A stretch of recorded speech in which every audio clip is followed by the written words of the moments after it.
Fifarina ho andray ny miaraka aminao ato anatin'ity herinandro fiaran-javatra ho an'ny tanora ity. Andro fahadimy sahady isika amin'ity amin'ity. Mitondra ny lohateny hoe miatrika ny aretina ao amin'ny tanan-dehibe misy atao. Miatrika ny aretina ao amin'ny tanan-dehibe misy atao. Ny andininy fototra izay iompana ny lohahevitritsika androany dia ao amin'ny jaona fahatelo ny andininy faharoa. Jaona fahatelo ny andininy faharoa mivarotra izao.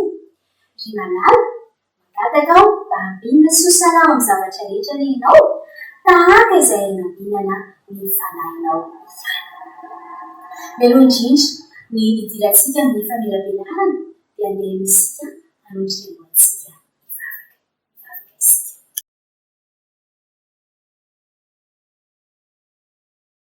Malala masasara indrika izay andro, misaotranao izay fa mbola nomenao izao fotoana izao indray, mbola ahafahanay handinika ny teninao, koa miteza ny fanahinao masina mba manokatra fomam-panahinay handraisanay izany teninao izany. Nona afaka amin'ny anaran'i Jesosy. Amen.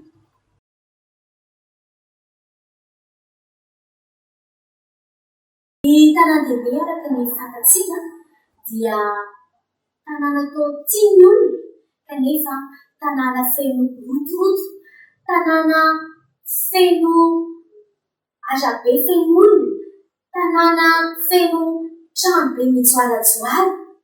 Ireto trano be dia be, ireny fiara marobe, ireny orinasa marobe izay hitantsika eny amin'ireny tanan-dehibe ireny. Indray maraina tamin'ny ririnina nangatsika dia misy feo mihely milaza fa misy aretina iray izay tsy fantatra na iza izay aretina izay. Toa mikokoka ny olona, toa tazona hely vaika, toa voan'ny sery ary mainamaina ny tenda.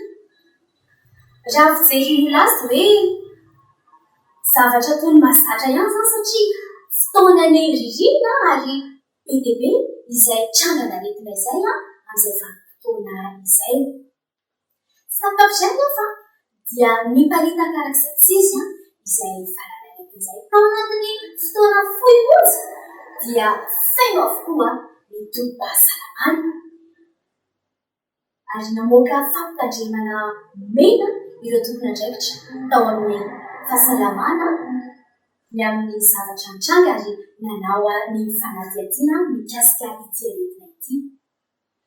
Rehefa nandeha ny fanadihadiana dia hita tao anatin'izay fa ilay tsenan-tsakafo somary hafahafa iray tao afovoan'ny tanàna no nahitana fivarotam-biby izay tsy fahita firy no nahitana izay soritra sy fambara iray izay.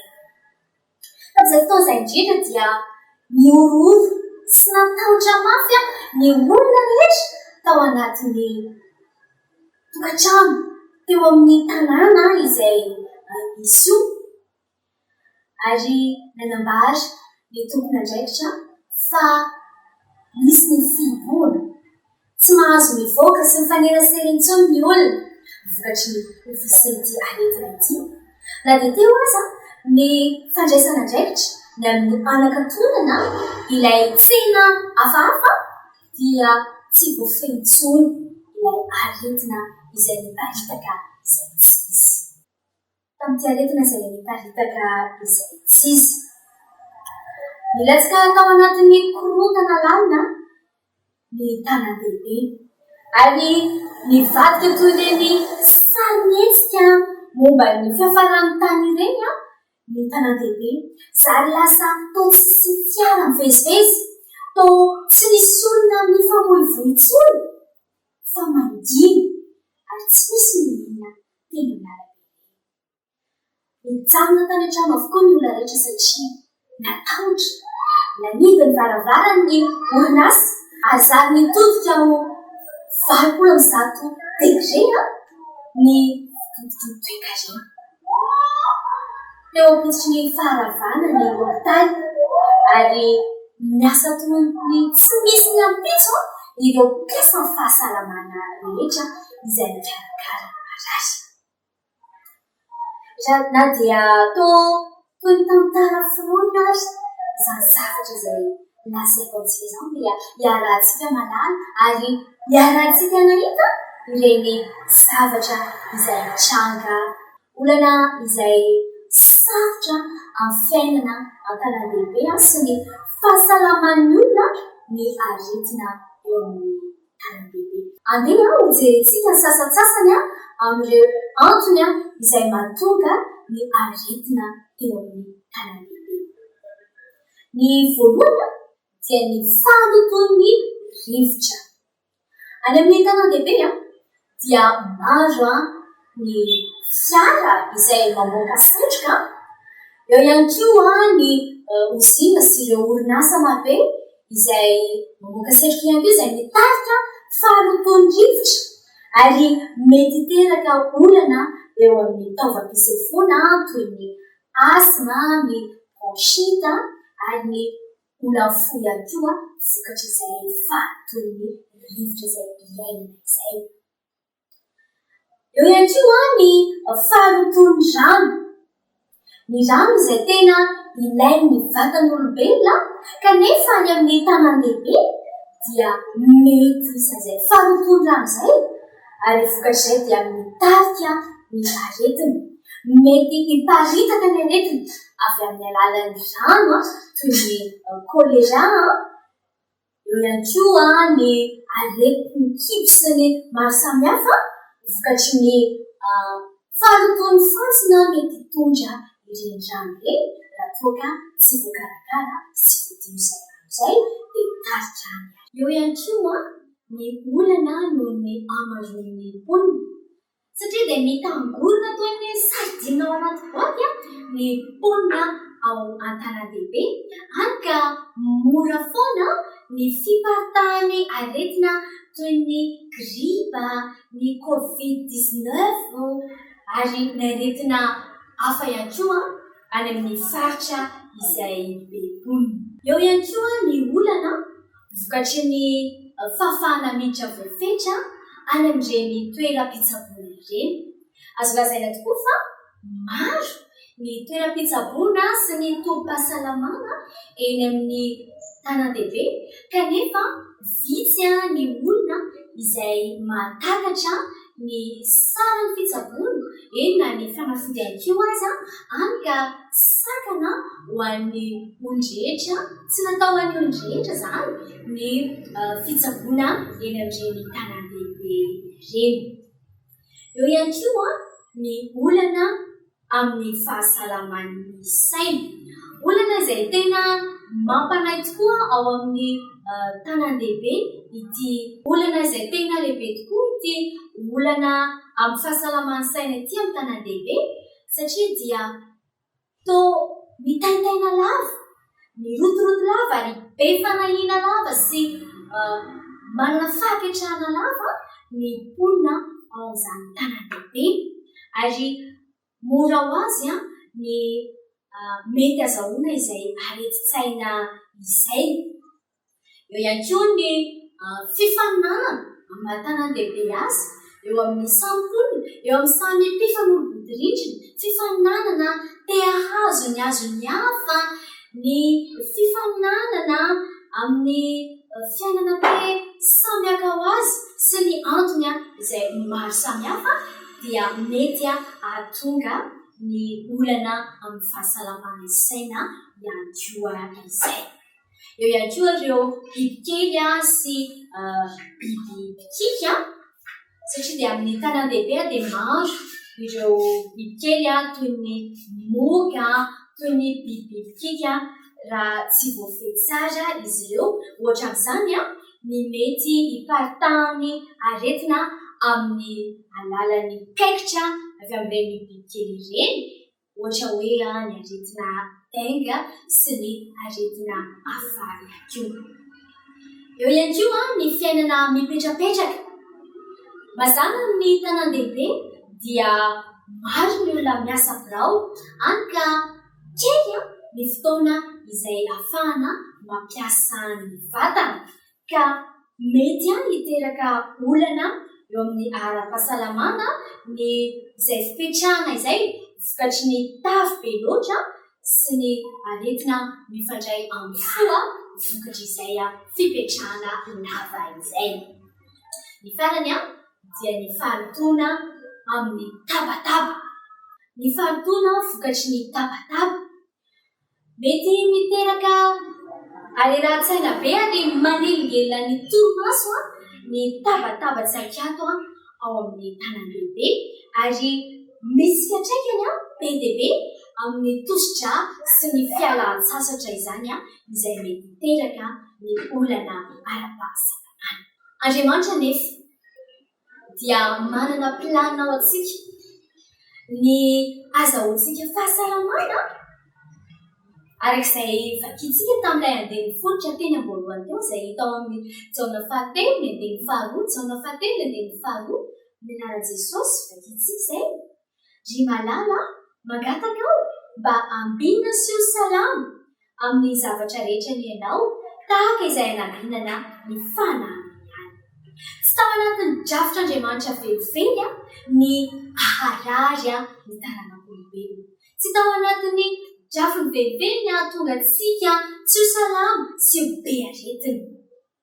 Azonao sary-an-tsaina ve ireo ray aman-drentsika tany ambolohan'ny tany, fiainana tonga lafatra, fiainana tsisy aretina, lavitry ny tabataba, lavitry ny rofy, fa tena fiainana milamina ary fiainana tsara sy mahafinaritra izay fiainana izay. Nilaza i ramatoa Ellen White izay nanoratra boky betsaka momba ny fahasalamana fa miaina tao anatin'ny fahasalamana tonga lafatra ireo ray aman-drentsika voalohany. Lava sy tsara tarehy izy ireo toy ny alaina tamin'ny sary ary lava kokoa noho ny olona ankehitriny Adama ary somary fohy kokoa noho izy Eva nefa tena tsara tarehy tokoa. Izay andalan-teny izay dia hitantsika ao amin'ny boky Patriarika sy Mpaminany izay nosoratan'ny ramatoa Ellen White. Nanana fahasalamana tonga lafatra Adama sy Eva ary nanana fahasalamana ara-batana, ara-tsaina ary ara-tsosialy izy ireo ary ny tsara indrindra tamin'izany dia ny fifandraisany tamin'Andriamanitra izay nanome azy ireo ny fahasalamana ara-panahy izay. Ny tsara indrindra izay nananan'izy ireo dia ny fifandraisany tamin'Andriamanitra izay nahatonga azy ireo nanana fahasalamana sy fiainana ara-panahy izay mampitsiritra tokoa. Na izany aza dia voakorotana io fahasalamana tonga lafatra io satria dia niova ny zavatra rehetra rehefa nifidy ny tsy ankatoa sy tsy anaiky izay notenen'Andriamanitra ny Adama sy Eva ary ka norohana tao amin'ilay paradisa ary nanomboka teo no niseho sy nipoitra tamina ireo karazana aretina.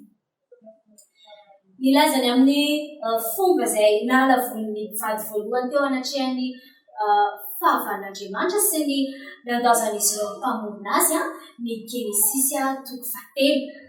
Kanefa dia mbola mihay fatratra ny fahasalamantsika Andriamanitra na dia teo aza izany fikomena izay nataon'ireo ray aman-drentsika voalohany. Namena teny fikasana ao antsika Andriamanitra ary maneho fitiavana tsy manapetra ho antsika isan'andro izy. Hoy voalaza ao amin'ny Romana 5:5 ny andiny fahaefatra. Romana 5:5 ny andiny fahaefatra izay mivaky toy izao. Fa izay rehetra Romana 5:5 ny andiny fahaefatra. Romana 5:5 ny andiny fahaefatra izay mivaky toy izao. Fa izay rehetra voasoratra fahiny dia nosoratana ho fianarantsika, ananantsika ny fanantenana amin'ny faharetana sy ny fiononana avy amin'ny soratra masina. Jereo aniny ny fampanantenana izay nomen'Andriamanitra ireo Israely tamin'ny alalan'i Mosesy Izay hitantsika amin'ny Exodosy toko fahadimy ambin'ny folo andiny fahaenina amby roapolo, Exodosy toko fahadimy ambin'ny folo andiny fahaenina amby roapolo vakotoy izao.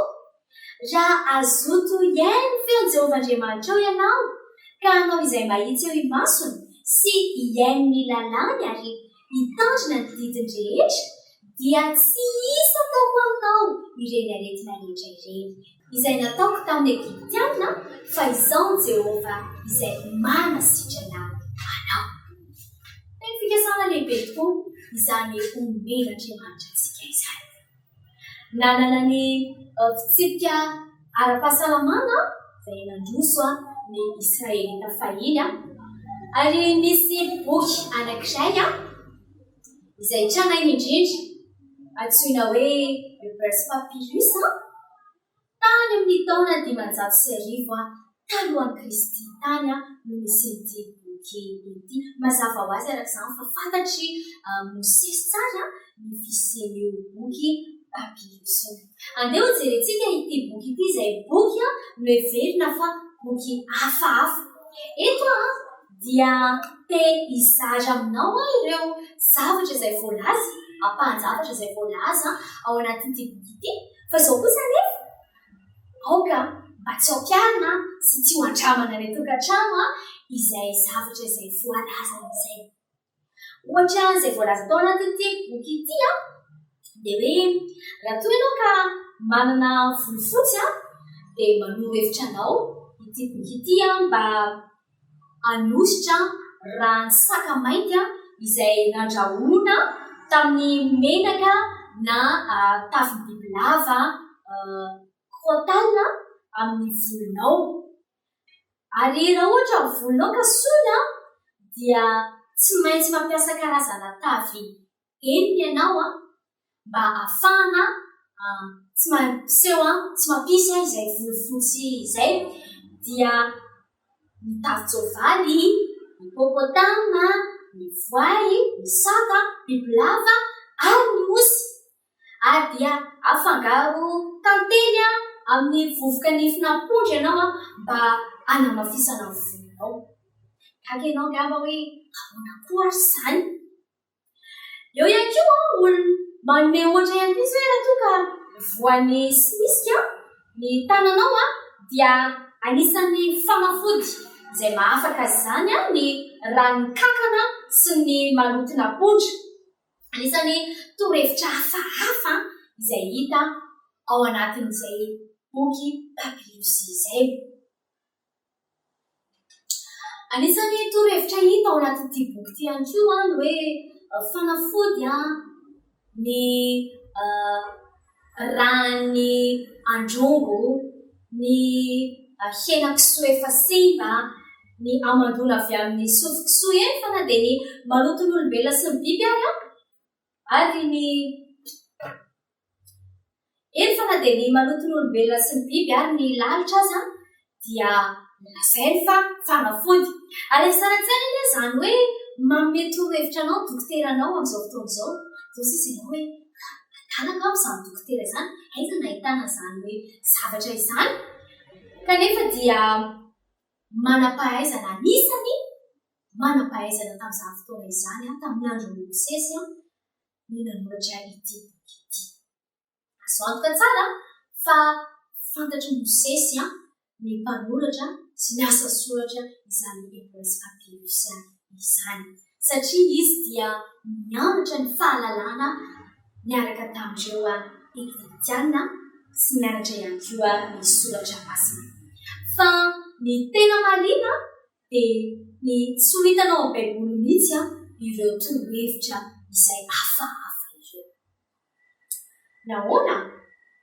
Araka ny efa voalazantsika teo dia nandroso lavitra noho ny vanim-potoanany ny lalàna momba ny fahasalamana izay nomen'Andriamanitra ny olona. Tamin'ny Moyen Âge ohatra dia niara-ny peste mainty i Eropa. Olona iray ao anatin'ny olona 4 marary no maty vokatry izany aretina izany. Tamin'izany fotoana izany dia mbola tsy nanam-pahaizana ny olona, tsy nahay izany hoe microbiologie tahaka antsika ankehitriny. Fa ny any hainy nahaizana izany dia nitorohevitra avy amin'ny baiboly. Hoana ho ianao? Arak'izay voalaza ao amin'ny Levitikos 7:24-25 manao hoe amin'ny andro rehetra izay aharariany amin'izany aretina izany dia aloto izy, maloto izy dia toetra mitokana ka eny ivelan'ny doby no itoerany. Ny anaran'izy ireo izany tenin'Andriamanitra izany ary dia vokatr'izany dia voafehy ilay aretina. Mazava arak'izany fa manome toromarika mazava momba ny fomba hikarakarana ny fahasalamantsika ny baiboly ary tsy ny fahasalamana ara-batana ihany fa ny ara-pihetseham-po sy ny ara-piarahamonina ary ny ara-kolontsaina ary indrindra ny ara-panahy. Manahoana ny hevitrao mahakasika izany? Eto Mpamaranana ary Tanora Malala dia tiako ny milaza amintsika fa tian'Andriamanitra isika ho salama. Tiany izara ny fahasalamana ho anao sy ho ahy. Fantatrao ve fa momba ny fisorohana kokoa ny fanafodin'Andriamanitra fa tsy ny fitsaboana? Nanome torohevitra voajanahary valo atsika ny amin'ny ananantsika fiainana mirindra sy mavitrika ary voalanjalanja izy ao anatin'izany. Tianao ve mba afantatra izany? Ndreto ary omeko anao izay torohevitra valo izay. Eo avokoa izy na amin'ny alalan'ny teny anglisy indray hoe forward. Izany hoe raha dika dia hoe mandroso. Alaintsika tsirairay ireo teny ireo. Ny F ho an'ny hoe fresh air na hoe rivotra madio. Mahatsara ny fahasalamanao ny fifohana rivotra madio satria mitondra oxygène ho an'ny vatanao izany rivotra madio izany rivotra madio izany ary arakaraka ny fahadiovan'ny rivotra izay ifohanao sy iainanao no vao mainka azahoanao ny hery. Ny faharoa dia ny O na ny hoe on control na ny fifehezan-teny. Rehefa manao zavatra isika dia aoka mba tsy ho tafahoatra fa aoka mba hitovy ny fotoana ary ny voalanjalanja araka ny tokony misy ny zavatra rehetra atao. Ny fahatelo dia ny R na hoe rest. Raha dika izany dia hoe ny fialan-tsasatra. Tena ilain'ny vatantsika tokoa ny fialan-tsasatra ary tokony hitovy ny fotoana hialana sasatra sy ny fotoana izay hiasana. Ny W na ny hoe water sy workout na rano sy fampiasam-batana. Rano hatrany no aoka hosotrotsika. Rano madio fa tsy zava-pisotro akory toy ny hoe ranom-boankazo misy gazy na zavatra hafa ihany koa fa rano dia rano hatrany. Kendreo hatrany ny misotro rano 4 ka hatramin'ny 5 vera isan'andro. Ary aza adinoina ihany koa ny manao dia-tongotra 30 minitra isan'andro. Farafahakeliny fa manampy betsaka ny amin'ny fahasalamana izany. Ny fahaenina dia ny A na ny hoe accepting God's will na fanekena ny sitrapon'Andriamanitra. Aza adinoina ny fiainanao ara-panahy. Aza atao ambanin-javatra izany. Fa mampitombo ny fahasalamanao ary mitondra fifaliana, mitondra ny finoana ary mitondra fahatokiana amin'Andriamanitra izay fanekena ny sitrapon'Andriamanitra izany. Mandany fotoana amin'ny fiarahana amin'ireo namana ny am-piangonana. Mambolé fialamboly, fitiavana ary fifandraisana amin'ireo namana any am-piangonana. Ny fahafito dia ho an'ny right nutrition na sakafo ara-dalàna. Mihinana sakafo mahasalama miaraka amin'ireo otrikaina izay ilaina rehetra sy ny fibra. Ny fandanjalanjana no zava-dehibe sy mahomby amin'ny fiazonana ny vatanao tsara indrindra. Ary ny farany dia ny thé na hoe thé light na ny hazavan'ny masoandro. Mahatombo ny fahatsapana sy ny fahavelomanao ny fahazahoana ny tara-masoandro kely. Saingy tsy atao be loatra kosa nefa fa atao amin'ny tonony ary ny vao maraina tara-masoandro vao maraina no tsara indrindra amin'izany. Noho izany namako manala, aoka isika androso miaraka amin'ireo torohevitra izay mahasoa ireo ary tena izy mandrakariva ho salama tsara ny vatanao. Hatreindray ny fiarako taminao tamin'ity an'ity ary inona sy ny tenaina fa mitondra soantsika izay ary hitondra ihany koa fivarana sy hitondra fanavaozana eo amin'ny fiainantsika mba hahazoantsika fahasalamana feno na dia miaina eto anivon'ny tanan-dehibe izany isika. Andeha hifaranantsika amin'ny alalan'ny vavaka izao fotoana izay miarahantsika teto izao. Mivavaka isika.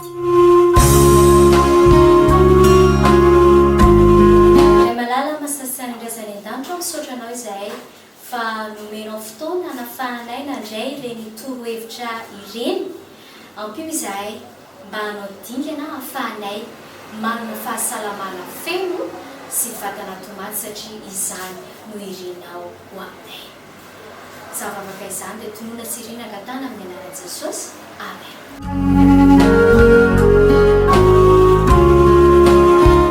Hatreindray ny fiarahako taminao tamin'ity an'ity makasitraka anao ny amin'ny fanarahana izany hatramin'ny farany ary maniry ny hanananao ny fahasalamana feno samy salamany isika rehetra. Metraka mandra-piona, mandra-pitafy ho manaraka indray. Veloma tompoko.